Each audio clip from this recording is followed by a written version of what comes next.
اے علی یہ بتائیے کہ اس زمین پہ وہ ایسا کون سا انسان تھا کہ جس انسان کی خود کی عمر تقریباً 40 سال تھی لیکن اس کے بیٹے کی عمر 100 سال تھی، اس کا بیٹا اس سے تقریباً 60 سال بڑا تھا۔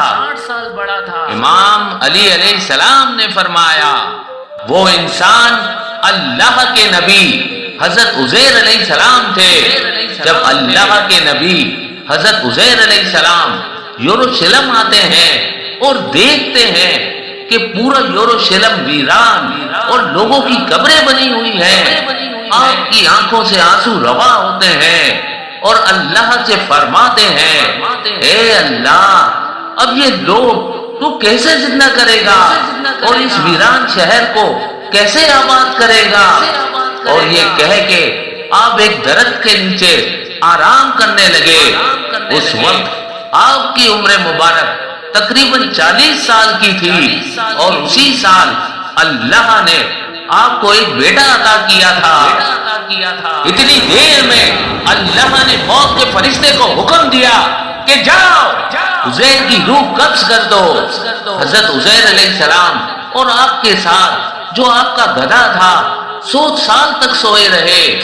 وقت گزرتا رہا، زمانہ بیتتا رہا، اللہ نے اپنی مخلوقات کی نظروں سے آپ کو پوشیدہ رکھا تھا۔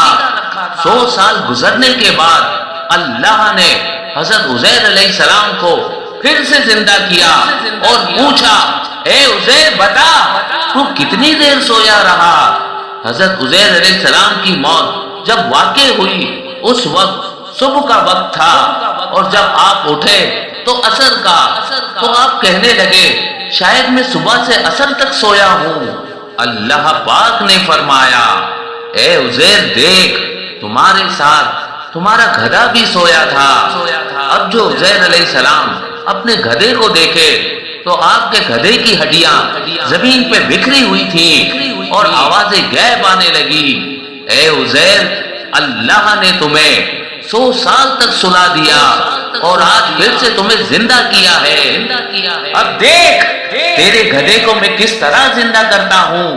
حضرت عزیر علیہ السلام دیکھتے رہے کہ آپ کے گدھے کی ہڈیاں جڑنا شروع ہو گئی، ایک ڈھانچہ بننا شروع ہو گیا، اس پہ ماس چڑھنا شروع ہو گیا اور رفتہ رفتہ وہ گدھا زندہ ہو کر آپ کے سامنے کھڑا ہو گیا۔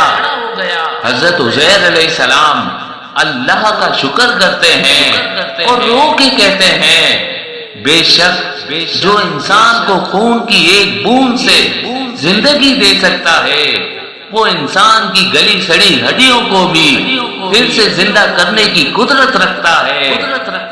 آپ کی اس عارضی موت کے درمیان وہ بستی آباد ہو چکی تھی۔ 100 سال کے بعد آپ گھر کی طرف نکلے۔ گھر پہنچنے کے بعد آپ نے دیکھا کہ آپ تو خود 40 سال کے ہی ہیں لیکن آپ کا بیٹا 100 سال کا ہو چکا ہے۔ یہ وہ انسان تھے جو اللہ کے نبی حضرت عزیر علیہ السلام جن کا بیٹا تقریباً 60 سال بڑا تھا۔